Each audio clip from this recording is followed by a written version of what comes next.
Hello everybody, so myself Gulshan Akhtar, your paper one faculty at PW. और आज के session में हम बात करने वाले हैं 60 डेज स्ट्रैटेजी की।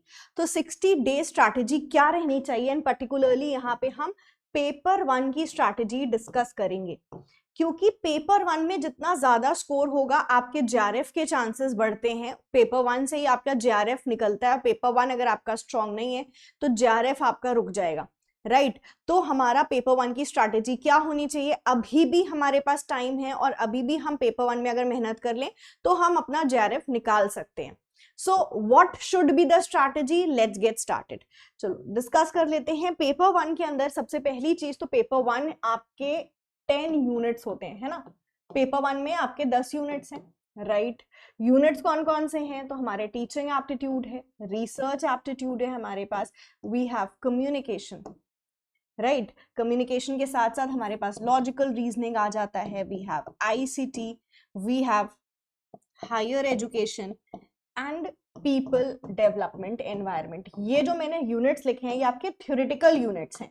ये वो यूनिट्स हैं जो थ्योरी आपको पढ़नी है, थोड़ा सा रिसर्च एप्टीट्यूड में आपके प्रैक्टिकल आते हैं, और आईसीटी के अंदर कुछ प्रैक्टिकल टॉपिक्स हैं, उसको हम सेपरेटली अभी उसके ऊपर डिस्कस करेंगे कि उसकी क्या स्ट्रैटेजी रहनी चाहिए।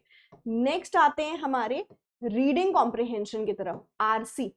We have maths and we have DI. तो आप सबसे पहले तो अपने सिलेबस को डिवाइड कर लो दो पार्ट्स में, जो मैं आपको अभी बता रही हूँ कि आपके ये 3 यूनिट्स होते हैं थ्योरेटिकल, और बाकी आपके 7 यूनिट्स, 3 यूनिट्स है प्रैक्टिकल और बाकी 7 यूनिट्स हैं आपके थ्योरेटिकल।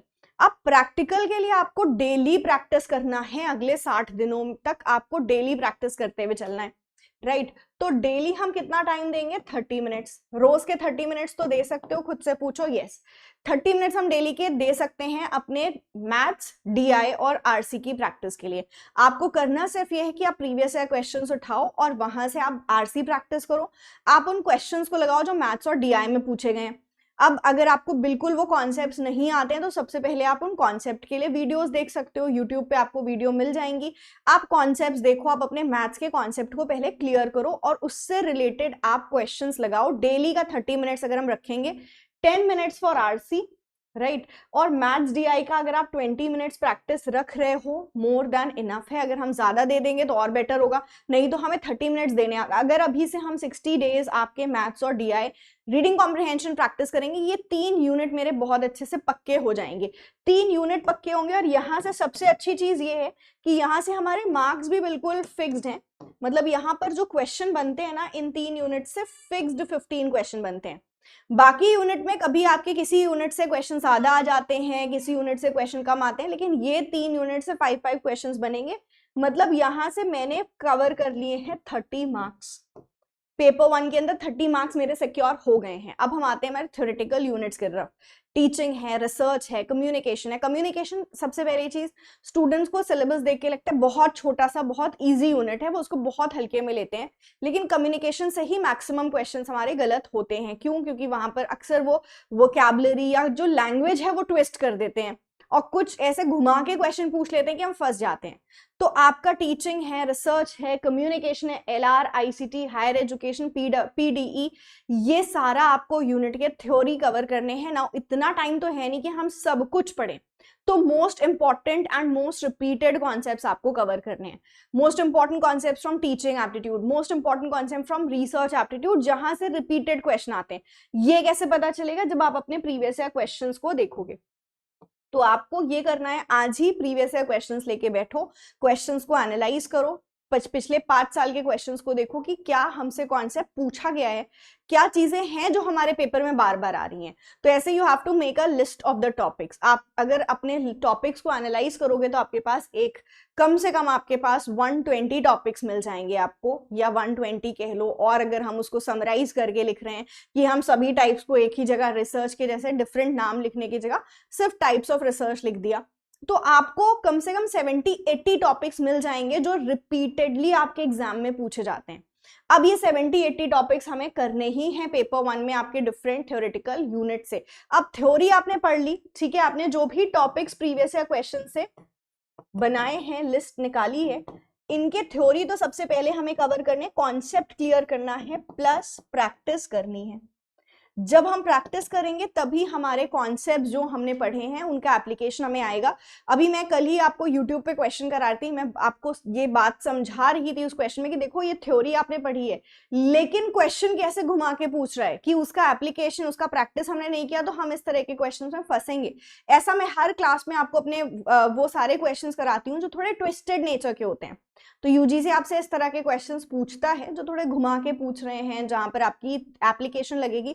तो कॉन्सेप्ट के साथ हमें प्रैक्टिस करना है प्रीवियस ईयर क्वेश्चन की। तो पहले तो हम थ्योरी कैसे कवर करेंगे, टीचिंग हो, रिसर्च हो, आपको लिस्ट बनानी है इंपॉर्टेंट टॉपिक्स की, या मैं बोलूं रिपीटेड टॉपिक्स की आपको लिस्ट बनानी है। ये लिस्ट आप खुद भी प्रीवियस ईयर क्वेश्चंस एनालाइज करके बना सकते हो, या मैंने इसके ऊपर ऑलरेडी वीडियो करी हुई है, आप मेरी वीडियो देख सकते हो, the important repeated topics of paper 1। तो वो तो आपको उसकी लिस्ट बनानी है, और इन टॉपिक्स की सबसे पहली चीज कवर करोगे theory. Once you are done with the theory, आपको करने हैं इसके ऊपर क्वेश्चंस को प्रैक्टिस। सो क्वेश्चंस प्रैक्टिस करने के लिए आप उसकी जिम्मेदारी मेरे ऊपर भी छोड़ सकते हो। मेरे यूट्यूब सेशंस देखो, मैं आपको हर सेशन में बहुत सारे आपको क्वेश्चंस प्रैक्टिस करा रही हूँ, बहुत इंपॉर्टेंट क्वेश्चंस हम प्रैक्टिस कर रहे हैं साथ मिलके। तो आप मेरे सेशन से अपने क्वेश्चंस को प्रैक्टिस कर सकते हो, from teaching, from research, from logical reasoning. और सिर्फ मैं क्वेश्चंस नहीं करा रही हूँ, आपको कॉन्सेप्ट भी साथ साथ डिटेल में पढ़ाती चलती हूँ, जिससे कि हमारे मोस्ट रिपीटेड कॉन्सेप्ट बिल्कुल भी मिस नहीं हो। क्योंकि अभी ये जो 60 डेज का टाइम है, अगर हमने रिपीटेड कॉन्सेप्ट्स भी पढ़ लिए तो आप हर यूनिट में से कम 5 क्वेश्चन में से कम 3 क्वेश्चन तो निकाल ले जाओगे। कुछ ऐसे टॉपिक हैं जो बिल्कुल शॉर्ट हैं, I just keep telling you in my videos कि ये कर लेना। तो what you have to do, आपको अपने थ्योरेटिकल यूनिट्स पढ़ने हैं और प्रैक्टिस करनी है। थ्योरेटिकल यूनिट्स में से भी इंपॉर्टेंट टॉपिक्स ही आप इस वक्त पढ़ो और उसको बहुत ज्यादा प्रैक्टिस करो ना। रिसर्च एप्टीट्यूड में आपके कुछ न्यूमेरिकल्स पूछे जाते हैं, जिसके ऊपर आपको एक मेरी वीडियो मिल जाएगी स्टैटिस्टिक्स इन रिसर्च करके। वो सिर्फ आप एक वीडियो देख लोगे, सारे न्यूमेरिकल्स वहां से हो जाएंगे आपके कवर। फिर आईसीटी के अंदर आते हैं, तो आईसीटी के अंदर आपके बहुत ज्यादा नहीं, आपके आईसीटी में आते हैं न्यूमेरिकल फ्रॉम कन्वर्जन। सो अभी मैंने एक वीडियो शॉर्ट बनाई थी, डेसिमल आप बाइनरी में कैसे कन्वर्ट करोगे। उसी तरह से आपके conversion binary to decimal, binary to octal, binary to hexadecimal, फिर वाइसी वर्सा आपके कन्वर्जन्स आते हैं। सो आपको कन्वर्जन्स पढ़ने हैं। ऑल्सो आईसीटी में मेमोरी हायरार्की, अभी मैंने उसके ऊपर एक वीडियो ली थी, तो वो भी देख सकते हो। ये 2 आपके न्यूमेरिकल टॉपिक्स बनते हैं जो कि बहुत ईजी हैं। बस आप अगर एक बार उन कॉन्सेप्ट को पढ़ लोगे, नोट्स बना लोगे, तो कॉन्सेप्ट हो जाएंगे। तो पेपर 1 में ये 3 आपके प्रैक्टिकल यूनिट्स के साथ आरए और आईसीटी के अंदर एक छोटा सा न्यूमेरिकल पोर्शन पूछा जाता है, जिसको आप सिंपली 1-2 वीडियो के अंदर कवर कर सकते हो। सो पेपर 1 अगर हम अभी भी मैनेज करना चाहें with in 60 days of time, possible है। आपको करना सिर्फ ये है कि एवरी डे आपको पेपर 1 के लिए 3 घंटे निकालने हैं। 3 घंटे में से आपके 30 मिनट्स तो प्रैक्टिस के लिए चले जाएंगे, राइट। बचे हैं भी आपके पास 2.5 आवर्स। 2.5 आवर्स में से आपको क्या करना है, आपको 45 मिनट्स पेपर 1 की प्रैक्टिस के लिए अभी रखना है, क्योंकि अभी हमारे कॉन्सेप्ट्स हमें बिल्ड करने हैं। बचा हुआ आपको टाइम कॉन्सेप्ट्स के ऊपर फोकस देना है, राइट। कॉन्सेप्ट्स जितने ज्यादा फोकस करोगे, कॉन्सेप्ट्स जितने अच्छे से आपके क्लियर होंगे, आपका पेपर 1 उतना स्ट्रांग होगा। एंड अगर हम अपने 3 आवर्स निकाल लें पर डे फॉर पेपर 1, आपका पेपर 1 में हाईएस्ट आप स्कोर कर सकते हो, मैक्सिमम अभी भी आप स्कोर कर सकते हो। और जितना पेपर 1 में अच्छे मार्क्स आएंगे, उतना ज्यादा आपका निकल जाएगा जेआरएफ के चांसेस, राइट। सो जेआरएफ करना चाहते हो, पेपर 1 को हमें इंपॉर्टेंस देनी है, पेपर 1 बिल्कुल भी मिस नहीं करना है। So this is your strategy. 3 घंटे निकालो पेपर 1 के, एंड 3 घंटे में हमें पता होना चाहिए कि हमें करना क्या है। तो 30 मिनट्स फॉर योर 3 यूनिट जहां पे प्रैक्टिस करनी है आपको। आरसी हो गया, मैथ्स डीआई, बाकी के 2.5 घंटे हमें हमारे थ्योरेटिकल टॉपिक्स में देने हैं। अब आप डिवाइड कर लो, आप टाइम टेबल बना लो कि आज मैं टीचिंग एप्टीट्यूड पढ़ूंगी और टीचिंग एप्टीट्यूड में ये टॉपिक्स पढ़ूंगी। प्लान बना के ही बैठना, क्योंकि अगर हम प्लान नहीं बना के बैठते तो आधे घंटे तो आपके चले जाएंगे, ये पढ़ लूं, नहीं। आप प्लान बनाओ, सबसे पहले तो वो लिस्ट बना लेना, जो भी टॉपिक होती जाए उसको टिक करते चलना। तो उससे एक हमें रहेगा, एक ट्रैक रहेगा हमने क्या पढ़ लिया। और जब हम टिक करते जाते हैं ना, जब अकम्पलिशमेंट बढ़ती है, तो हमारे अंदर एक और इंटरेस्ट आता है कि आज मैं ये टॉपिक भी पढ़ लूं, जल्दी से इस टॉपिक के ऊपर भी टिक कर लूं, ये वाला टॉपिक भी टिक हो जाए। तो जब आप एक लिस्ट अपने पास, आपकी हैंड रिटन लिस्ट होगी, you will keep on ticking the topics की ये हो गया, ये हो गया, तो एक सेटिस्फैक्शन भी आपको वहां से ज्यादा मिलता है।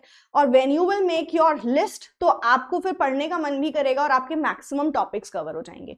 सो make sure to follow this strategy for the next 60 days and paper 1 के अंदर आपका स्कोर जरूर बढ़ेगा। Thank you so much, this is your paper 1 faculty Gulshan Akhtar signing off, but I will meet you all in such more informative and strategy वाली video में।